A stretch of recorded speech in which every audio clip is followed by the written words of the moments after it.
Bom dia a todos. Uma alegria muito grande estar aqui hoje. Esse dia é maravilhoso. Baixe as cabeças, vamos começar com uma oração. Que Deus possa nos mostrar aqui a palavra dele. Senhor Deus amado, graças te damos, Senhor, em nome do Filho Jesus, que o Senhor, ó Pai, é nosso Rei, Pai. Bendito és tu, Senhor, Rei de todo o universo, Pai. Senhor dos senhores, nosso Senhor, Pai.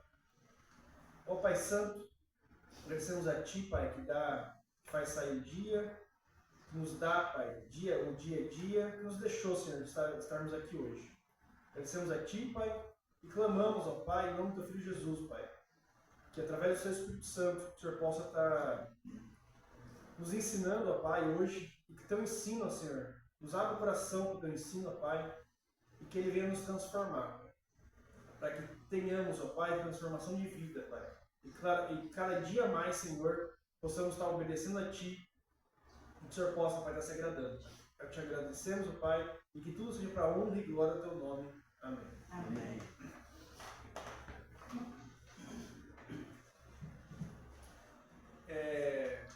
No estudo passado, nós falamos de Colossenses, né? Começamos, o pastor Marcelo deu o último trecho da carta aos Colossenses. E temos falado muito ali sobre o termo de cristocentricidade.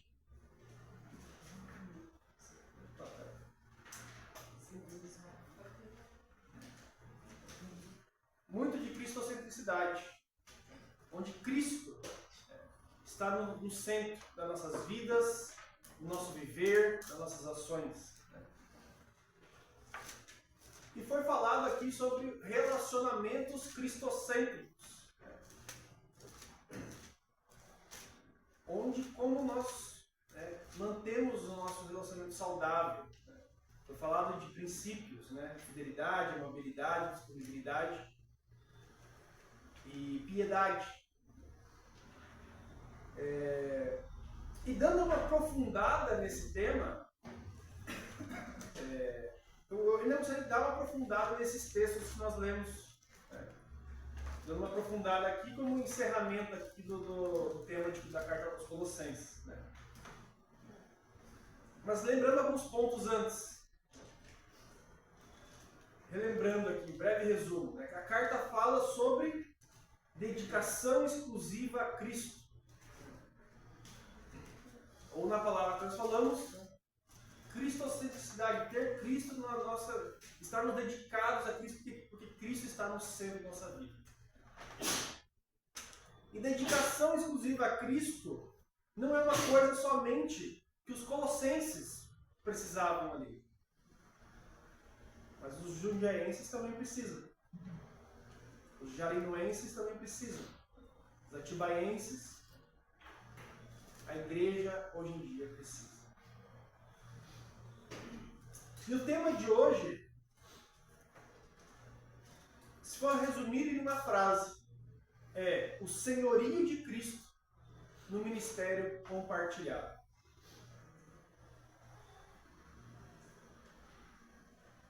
Nós falamos Colossenses 4, do 7 ao 18. Vamos ler aqui?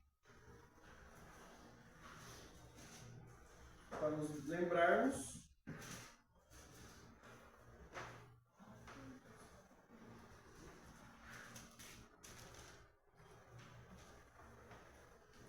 Colossenses 4, do 7 ao 18.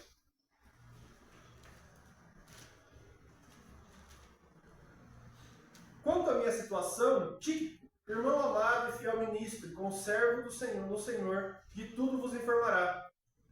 Eu vos envio com o expresso propósito de vos dar conhecimento da nossa situação e de alentar o vosso coração. Em sua companhia vos envio Onésimo, fiel e amado irmão, que é do vosso meio. Ele vos fará saber tudo o que por aqui ocorre. Saúda-vos Aristarco, prisioneiro comigo, e Marcos, primo de Barnabé, sobre quem recebeste instruções, e se ele for ter convosco, acolhei-o. E Jesus, conhecido por justo, os quais são os únicos da circuncisão que cooperam pessoalmente comigo pelo reino de Deus. Eles têm sido o meu lenitivo.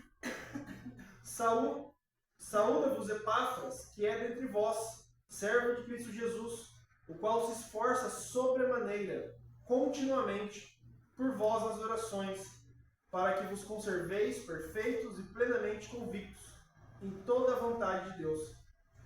É dele e dele dou testemunho de que muito se preocupa por vós, pelos de Laodiceia e pelos de Herápolis. Saúda-vos Lucas, o médico amado, e também Demas. Saudai os irmãos de Laodiceia e Ninfa, e a igreja que ela hospeda em sua casa.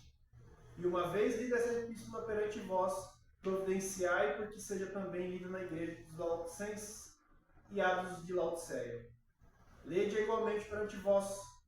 Também dizei a Arque, atenta para o ministério que recebeste do Senhor, para o cumprirdes.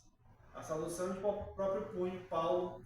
Lembrai-vos das minhas algemas, a graça seja convosco.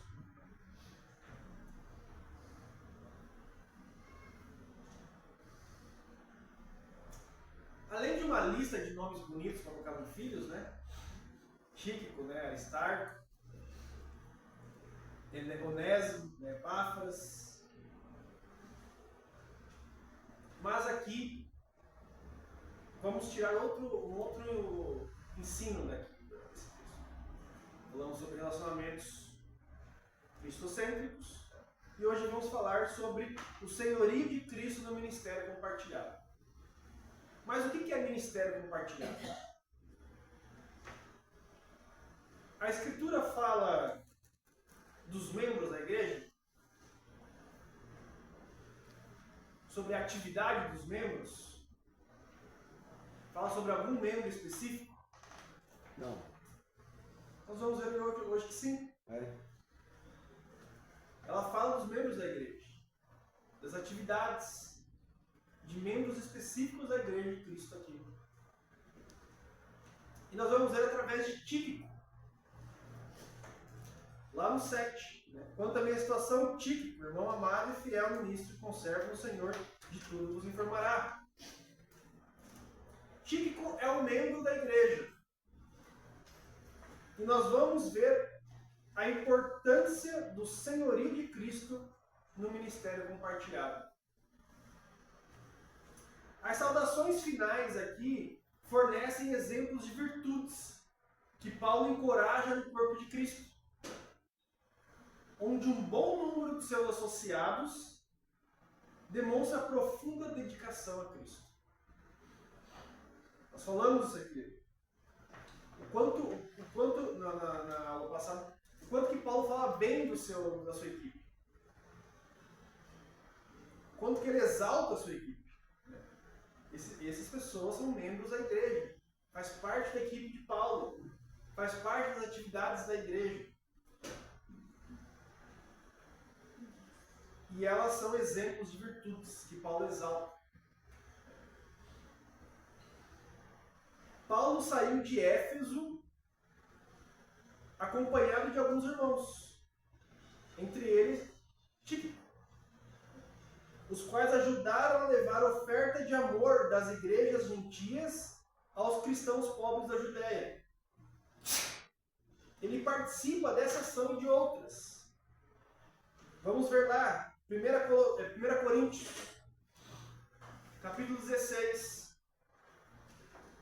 Versículo 1.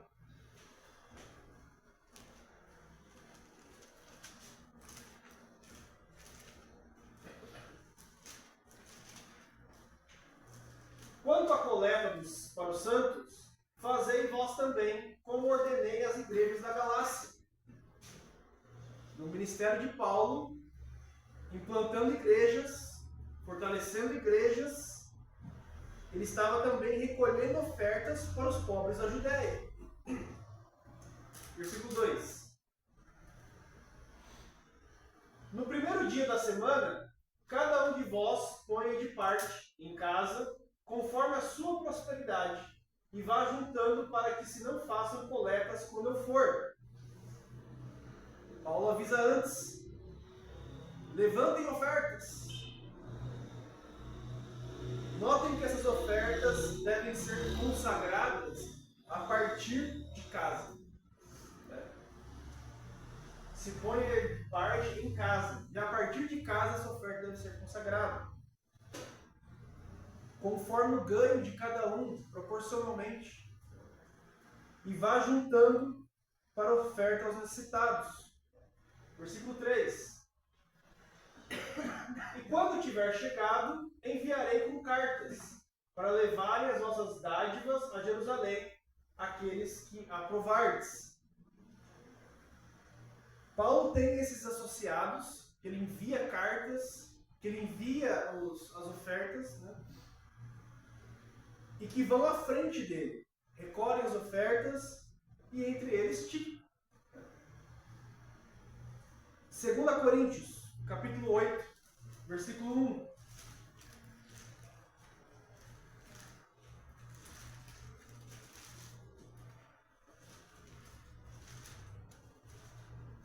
Também, irmãos, vos fazemos conhecer a graça de Deus concedida às igrejas da Macedônia.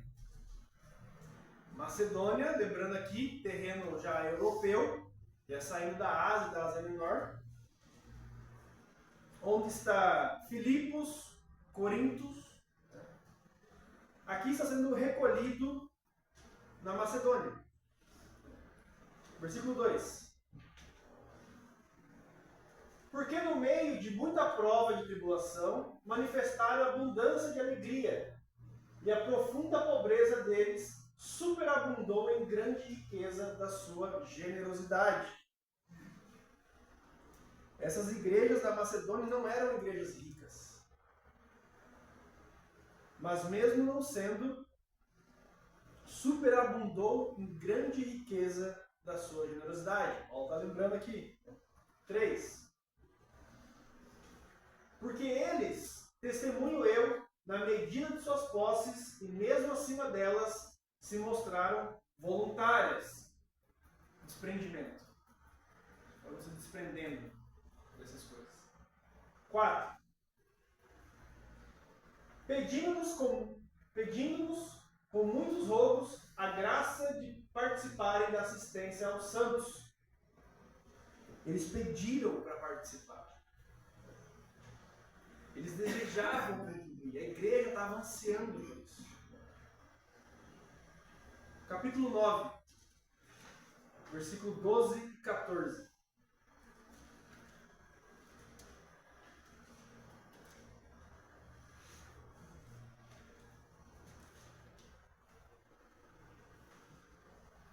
Porque o serviço dessa assistência não só supre a necessidade dos santos, mas também redunda em muitas graças.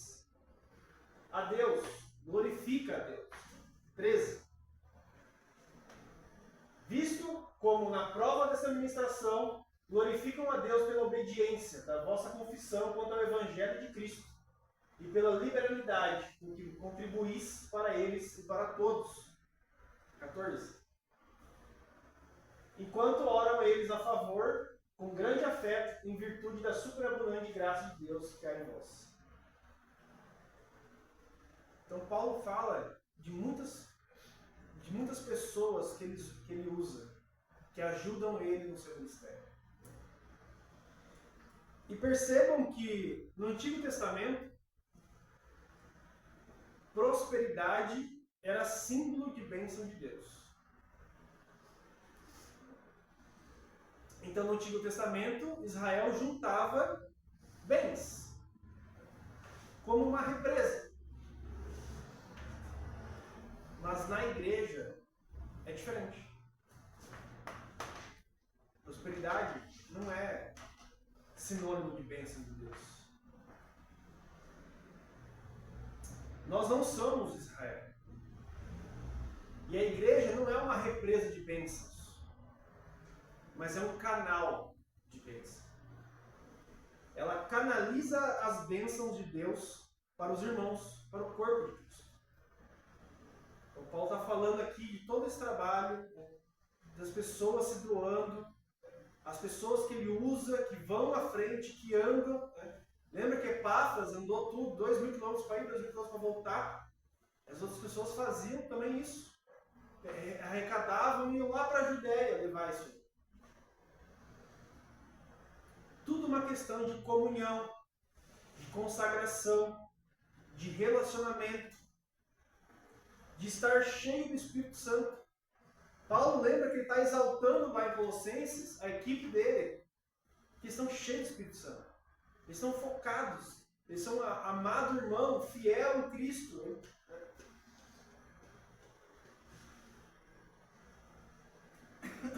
Tudo uma questão das prioridades sendo prioridades de Deus, e não as nossas. O senhorio de Jesus no ministério compartilhado, esse é o tema. O senhorio de Jesus no ministério compartilhado. Essas pessoas compartilhavam do ministério de Paulo. O senhorio de Jesus no ministério de cada um de nós para compartilhar o corpo de Cristo. Esse tem que ser o senhorio de Cristo. Devemos compartilhar cada um de nós o corpo de Cristo. E Tíquico aqui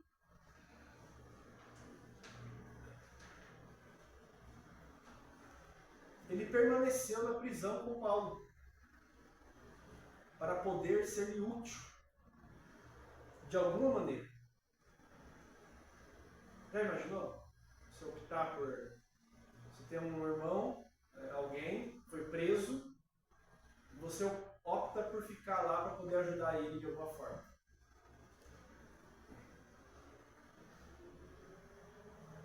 Mas sendo assim, ele era encarregado de entregar a carta aos Efésios. Vamos abrir lá, Efésios 6, versículo 21.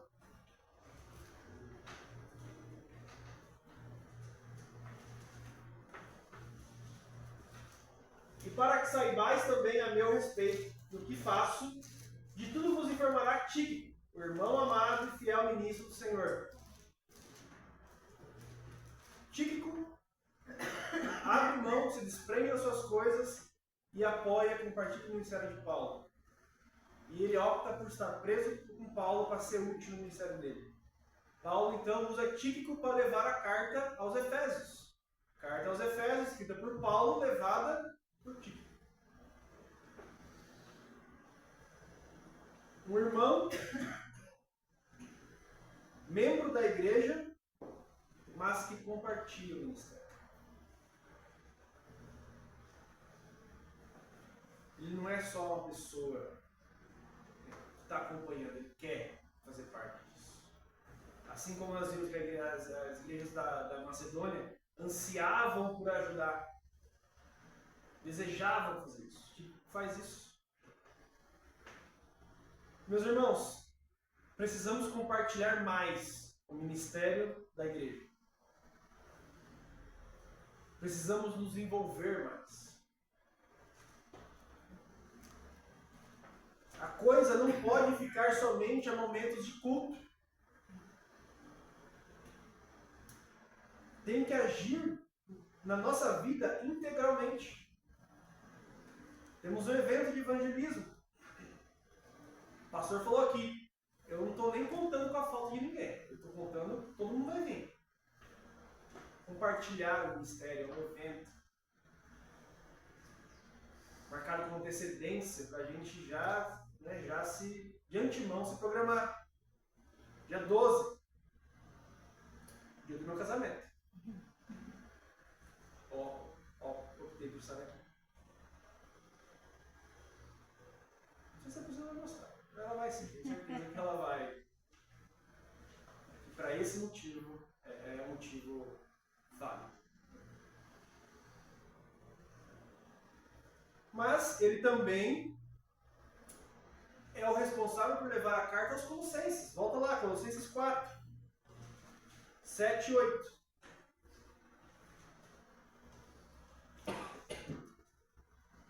Quanto à minha situação, Tíquico, irmão amado, fiel ministro, conservo no Senhor, de tudo vos informará. 8. Eu vos envio com expresso propósito de vos dar conhecimento da nossa situação e de alentar o vosso coração. Então ele é enviado para alentar, para fortalecer, para encorajar os irmãos de Colossos. bom e animador ter um irmão ao lado diante de difíceis circunstâncias de um ministério ativo. E, em especial, sendo confiável, fiel e cooperador. Alguém que ele pode contar. Nós falamos na aula passada sobre relacionamentos, de fidelidade, alguém que eu posso contar, de disponibilidade, saber que aquela pessoa pode me ajudar. Amabilidade, eu sei que ele está agindo com amor, eu vou agir com amor com ele. Típico é esse cara. É o exemplo de relacionamento. Esse versículo nós falamos muito na aula passada e nos PGMs. E tem mais coisa para tirar disso, olha só. Parece só um trecho informativo. Olha quanta coisa a gente tem tirado desse pequeno versículo. E como é bom quando a gente tem aqui dentro pessoas que a gente pode contar como animador.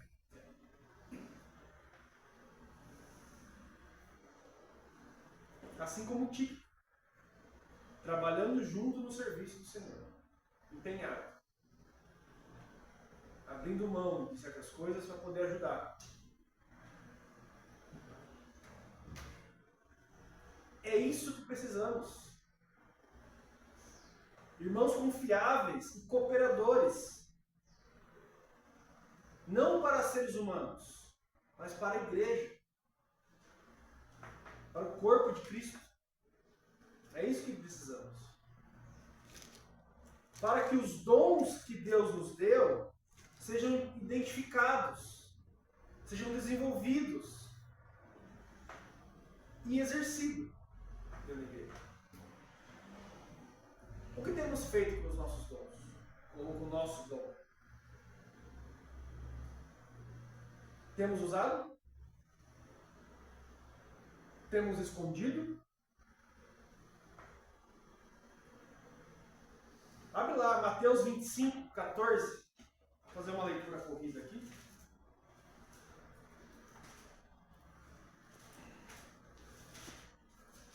Aumento a parte aqui só. Um parênteses no nosso estudo aqui.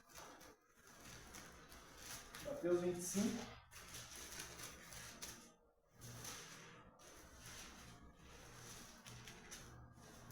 Do 14 ao 30. Pois será como um homem que, ausentando-se do país, chamou os seus servos e lhes confiou seus bens. A um deu 5 talentos, a outro 2 e a outro 1, e cada um segundo a sua própria capacidade. E então partiu. O que recebera 5 talentos saiu imediatamente a negociar com eles e ganhou outros 5. Do mesmo modo, o que recebera 2 ganhou outros 2. Mas o que recebera 1, saindo, abriu a cova e escondeu o dinheiro do seu senhor. Depois de muito tempo, voltou o senhor daqueles servos e ajustou contas com eles. Então, aproximando-se, o que recebera 5 talentos, entregou outros 5, dizendo: Senhor, confiaste-me 5 talentos, eis aqui outros 5 talentos que ganhei. Disse-lhe o Senhor: muito bem, servo bom e fiel, foste fiel no pouco, sobre o muito te colocarei, entra no gozo do teu Senhor. E aproximando-se também o que recebera 2 talentos, disse: Senhor, 2 talentos me confiaste, aqui tem outros 2 que ganhei. Disse o Senhor: muito bem, servo bom e fiel, foste fiel no pouco, sobre o muito te colocarei, entra no gozo do teu Senhor. Chegando, por fim, o que recebera 1 talento, disse: Senhor, sabendo que és homem severo, que ceifas onde não semeastes, e ajustas onde não espalhastes, receoso escondi na terra o teu talento. Aqui tens o que é teu. Respondeu-lhe, porém, o Senhor: servo mau e negligente. Sabias que ceifo onde não semeei, e ajunto onde não espalhei? Cumpria, portanto, que entregasse o meu dinheiro aos banqueiros, e ao voltar receberia com juros o que é meu. Tirai-lhe, pois, o talento e dai ao que tem 10, porque todo o que tem lhe será tirado, e terá em abundância, mas ao que não tem, até o que não tem lhe será tirado. e o servo inútil, lançai-o para fora nas trevas, ali haverá choro e ranger de dentes. Jesus faz uma ilustração,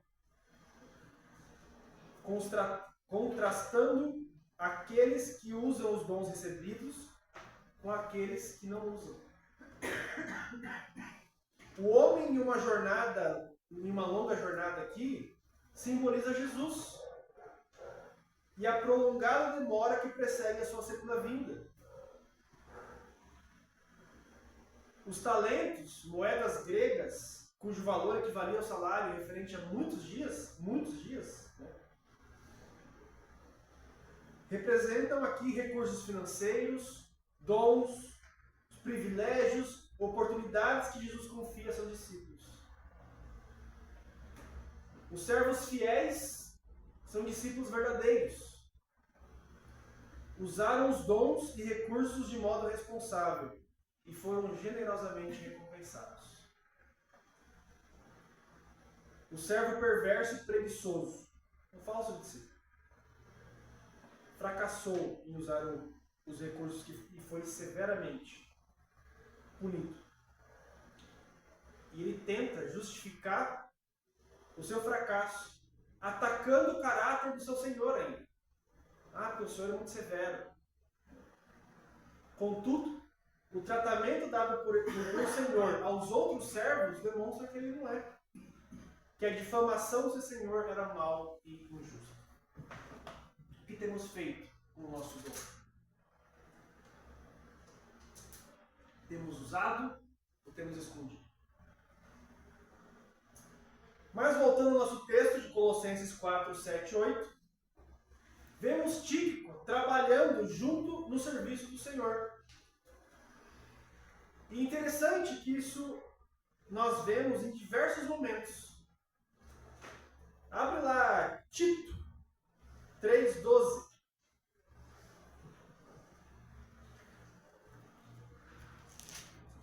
Quando te enviar Ártemas ou Tíquico, apressa-te a vir até Nicópolis, ao meu encontro. Estou resolvido a passar o inverno ali.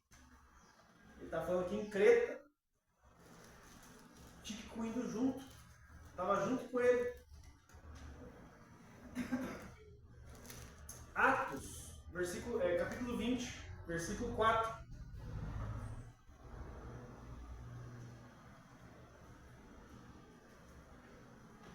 Acompanharam-no até a Ásia, Sópater, de Bereia, filho de Pirro, Aristarco e Secundo, de Tessalônica, Gaio, de Derbe e Timóteo, bem como Tíquico e Trófimo, da Ásia.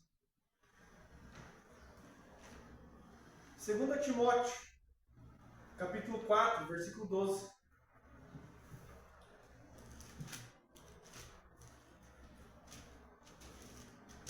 Quanto a Tíquico, mandei-o até Éfeso. Quanta referência ao trabalho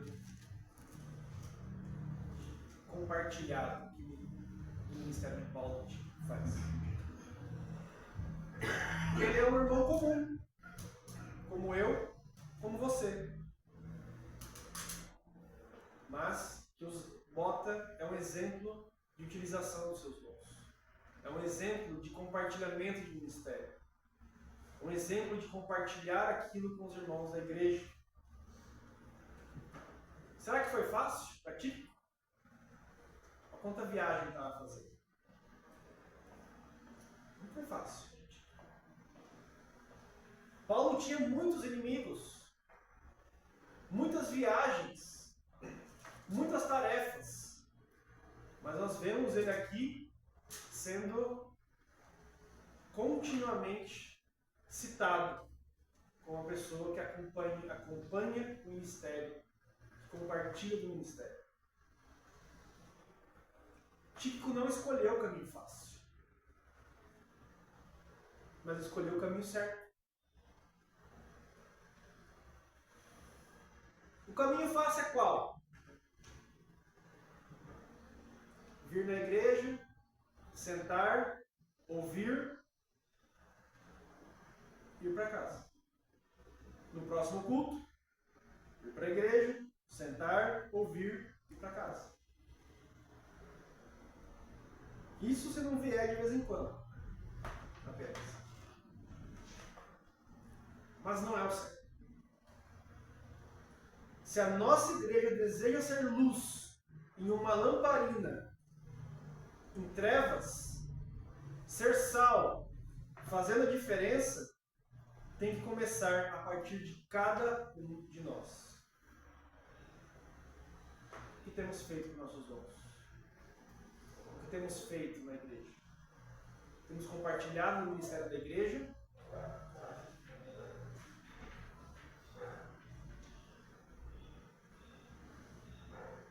Tíquico nem imaginava que essas cartas fariam parte da Bíblia e que seu nome seria lavrado na eternidade.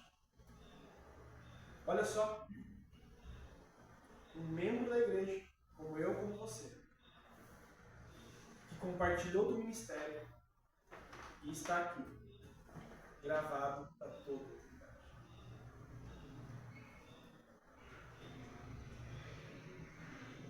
Mas tem mais uma pessoa que nós vemos aqui também.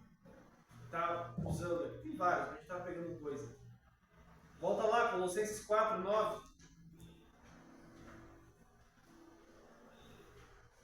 Em sua companhia, na companhia de Tíquico, vos envia Onésimo, fiel e amado irmão que é de vosso meio. Eles nos farão saber tudo o que ocorre.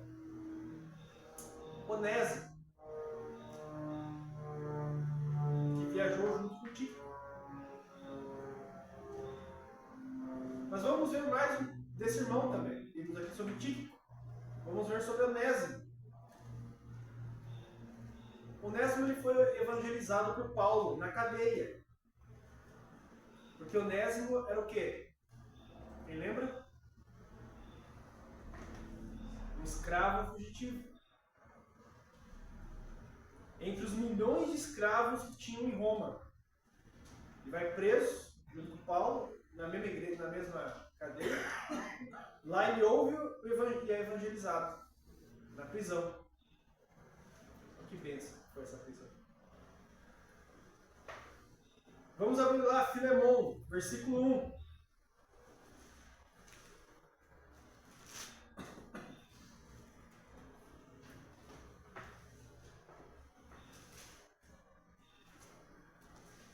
Onésimo era escravo de Filemão. Paulo, prisioneiro de Cristo Jesus, e o irmão Timóteo, ao amado Filemão, também nosso colaborador. Paulo aqui está se apresentando como apóstolo. Ele está mandando uma carta a Filemão em relação a Onésimo. Onésimo tinha roubado dinheiro e fugiu. Escravo fugitivo. E foi parar lá em Roma. E Filemão, assim como nós vimos em Colossenses, é um cooperador da igreja. Amado irmão, amado Filemão, também nosso colaborador, uma pessoa que compartilha o ministério de Paulo. Versículo 2. E a irmã Áfia e a Arquipo, nosso companheiro de lutas, e a igreja que está em tua casa. Áfia, mulher de Filemão, Arquipo, acho que deve ser assim que pronuncia, filho de Filemão. Na casa de Filemão tinha uma igreja. Olha só. Aqui nós vemos uma família inteira envolvida no ministério. Pai, esposa, filho, todos envolvidos. Sediando uma igreja na sua casa.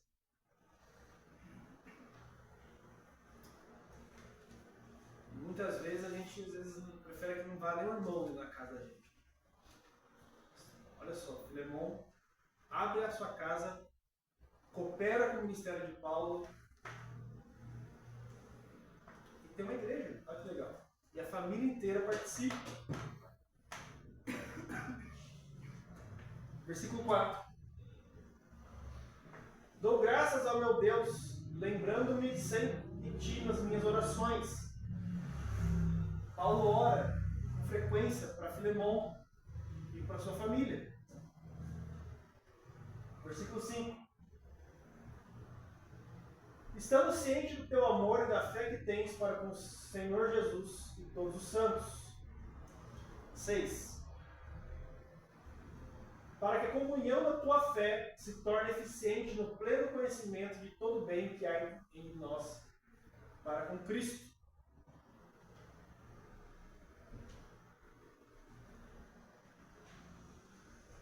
Perceba que aqui está entrando em alguns aspectos práticos. Amor e fé. Fé e amor.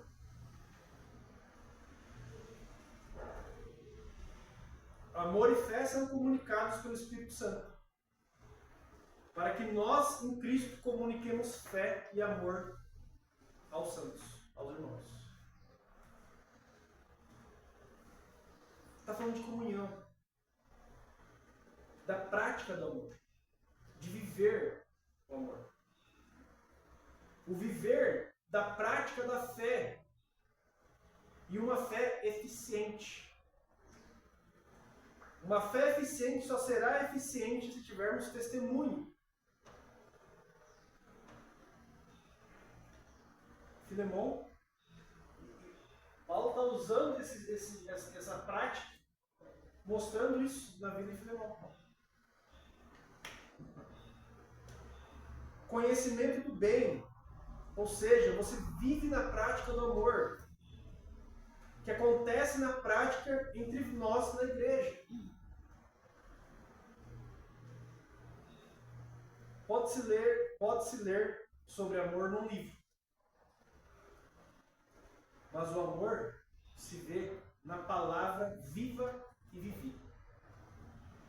A gente pode ler amor em qualquer outro livro. Mas amor nós vemos aqui, na prática. Quando praticamos a palavra, quando ela é viva. Notem que tudo envolve consagração, comunhão, fruto do Espírito, viver o que você fala e crer.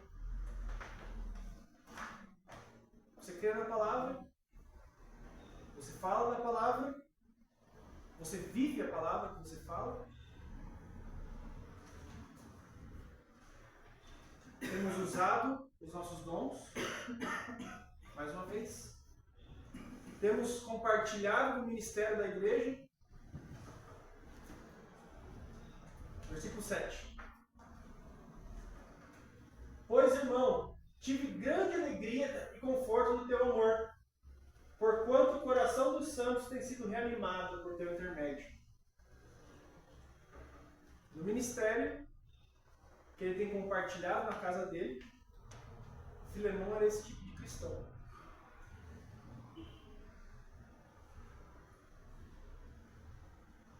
Um amor, um exemplo de cristão.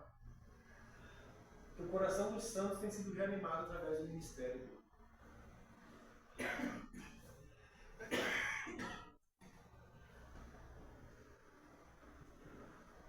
Quem quer ser amigo de Filemon?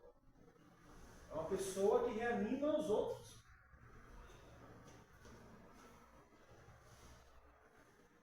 Versículo 8. Pois bem, ainda que eu sinta plena liberdade em Cristo para te ordenar o que convém, versículo 8 aqui, vai começar a trabalhar aspectos doutrinários na prática. E por que nós precisamos conhecer doutrina, entender doutrina?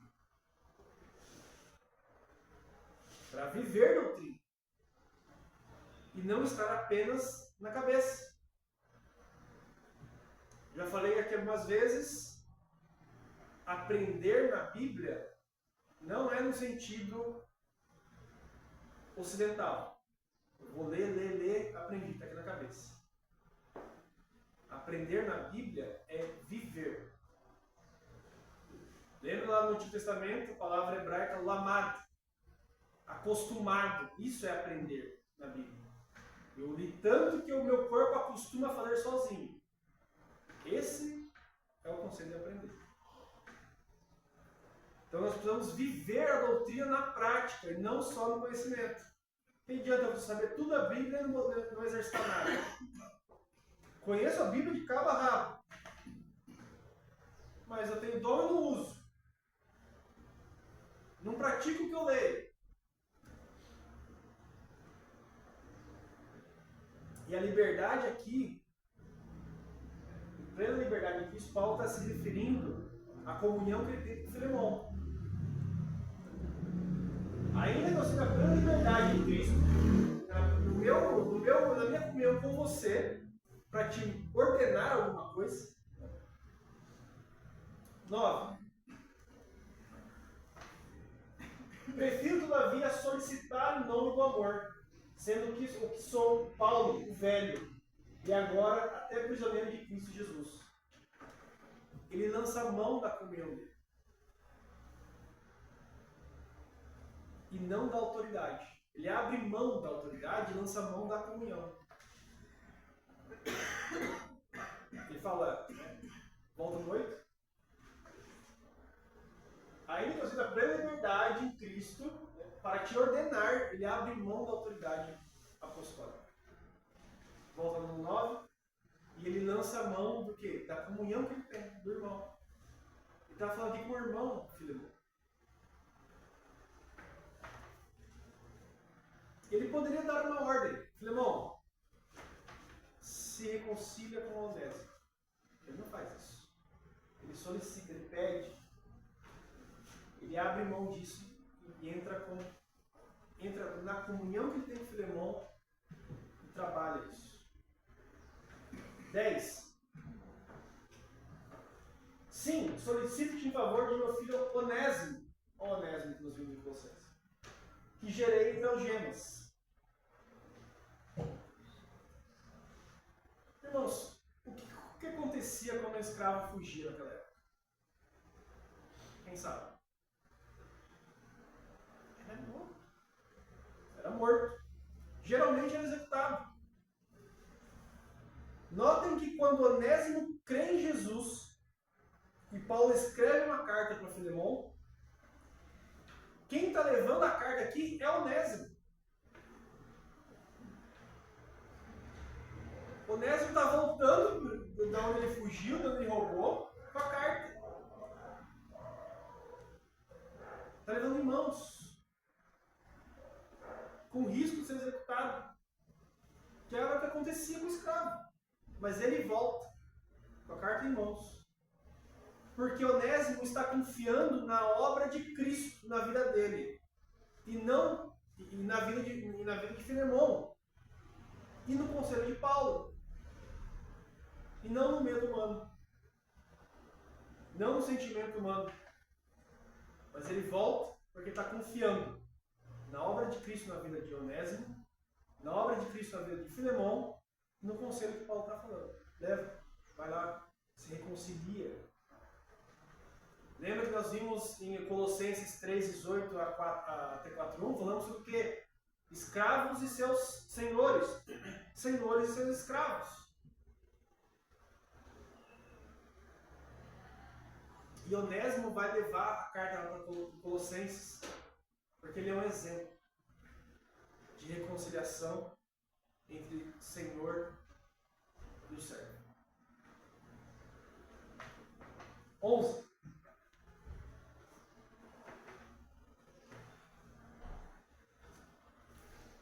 Ele antes te foi inútil, atualmente, porém, é útil a ti e a mim.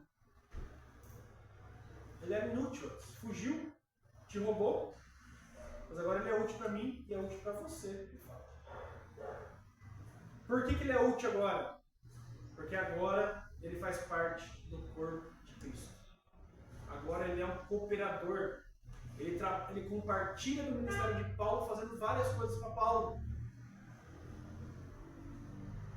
12.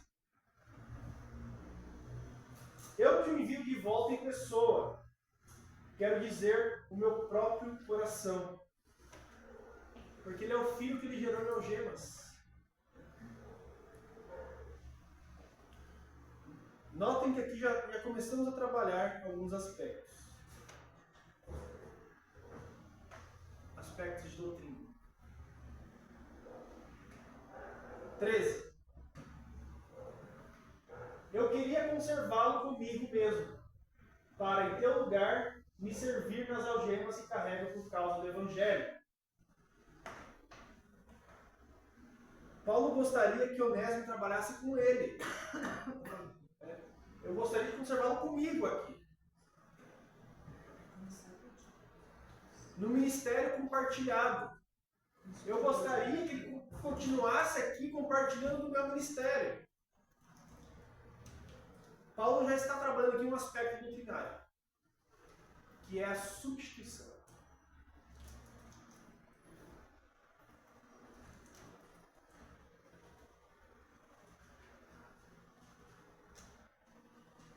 É a substituição. Jesus nos substitui. Ele está falando que Onésimo pode substituir Paulo, operando na frente de batalha do ministério.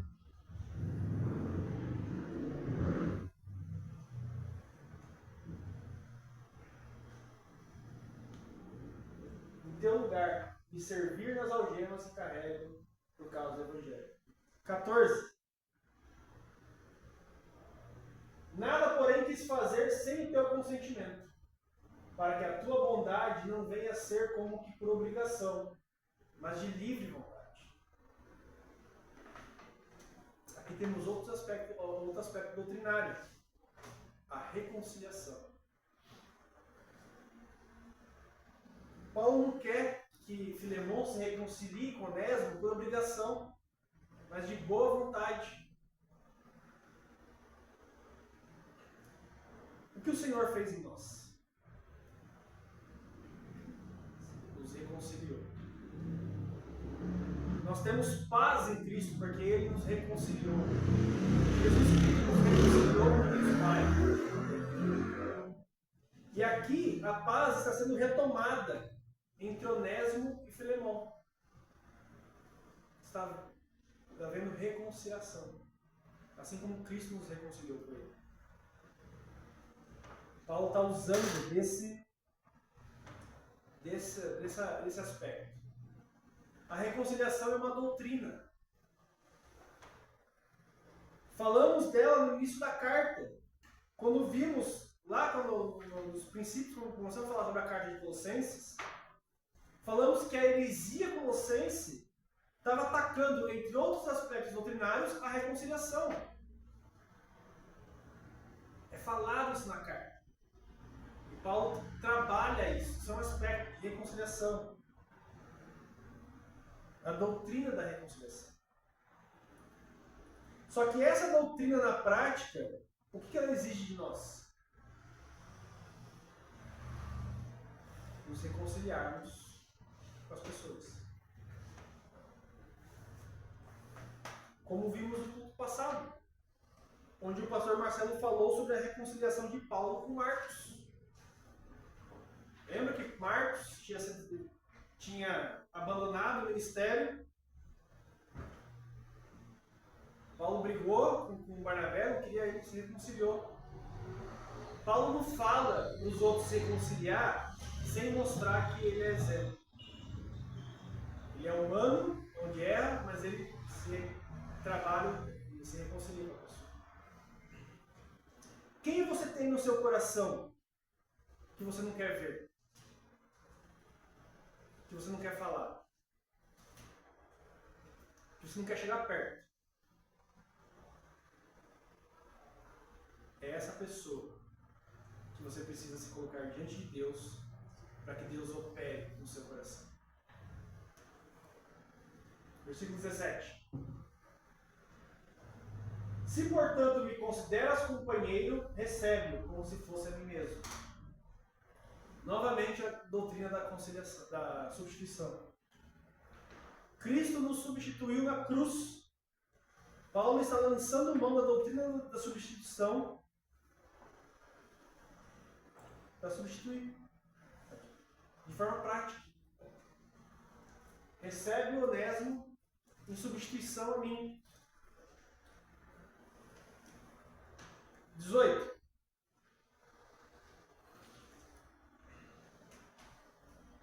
E se algum dano te fez, ou te deve alguma coisa, lança tudo em minha conta. Aqui nós vemos aspectos práticos da doutrina da redenção.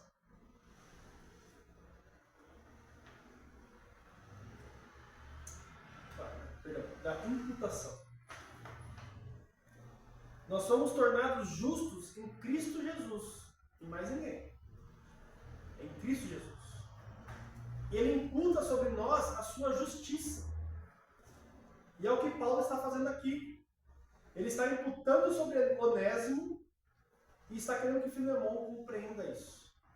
Se tiver alguma coisa, algum dano, e que você não é capaz, põe na minha conta. E Jesus faz isso por nós. O Pai.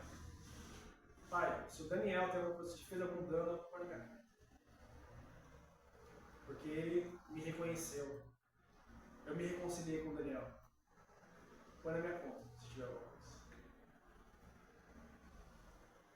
Mas ele imputa justiça na nossa vida. Nós recebemos isso. Nós temos usufruído disso.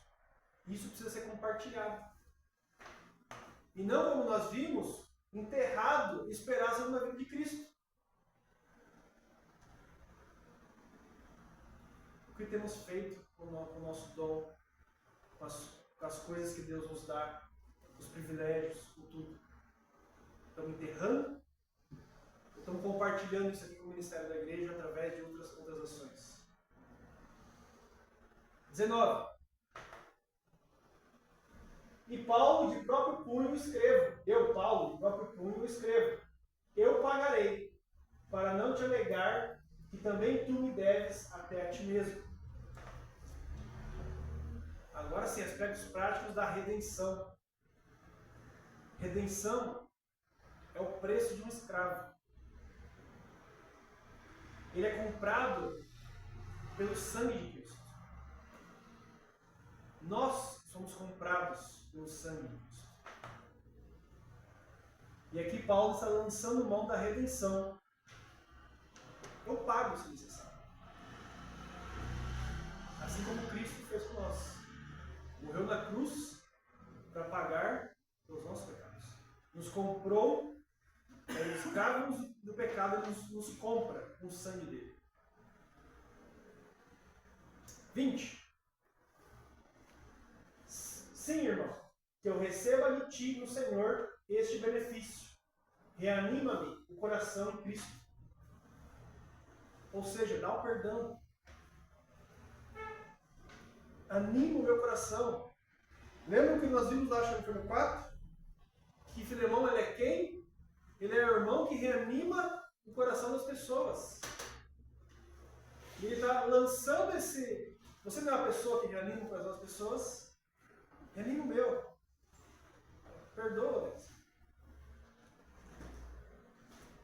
O grande problema é que muitas vezes nós achamos que tem pessoas que não merecem perdão. E esquecemos de ver o perdão que isso lançou na nossa vida, na situação que nós estávamos. Achamos que não pode ter algumas pessoas não podem ter o perdão. Quando que nós já tivemos o perdão de Cristo. Lembra da parábola que Cristo conta que o rei perdoa a dívida de uma pessoa, só que essa pessoa não perdoa a dívida da outra? O que o rei faz? Manda prender. Eu agi com isso e você não fez isso. Perdão. Consegue notar que essa carta a Filemão, com o escravo, tem uma identificação do escravo que nós já fomos e fomos resgatados? Tem uma identificação nossa aqui. Como Onésimo está sendo. Mas, na prática, nós vemos isso através de Cristo na nossa vida. Tudo que Ele nos reconciliou, nos imputou justiça, nos substituiu, nos comprou, nos perdoou.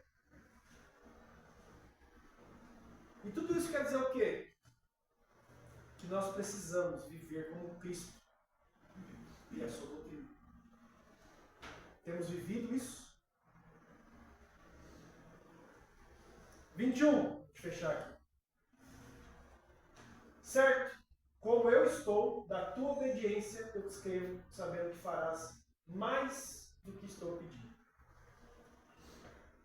Eu gostaria de ter essa certeza de Paulo. Que Paulo tinha quanto a Filemão e a Onésimo e a Tíquico. Eu gostaria de ter a certeza que isso refletisse no nosso ministério. No meu e no seu. Ele fala, estou certo da obediência dos irmãos quanto à palavra do Senhor. É isso que ele está falando aqui. Quando ele pede para Tíquico, vai lá e faz. Quando ele pede para Filemão vai lá e faz. Não porque ele abre mão da autoridade. Ele fala assim, ó, que você obedeça a palavra de Deus. Ter essa certeza de que Cristo nos manda e nós vamos lá e fazemos.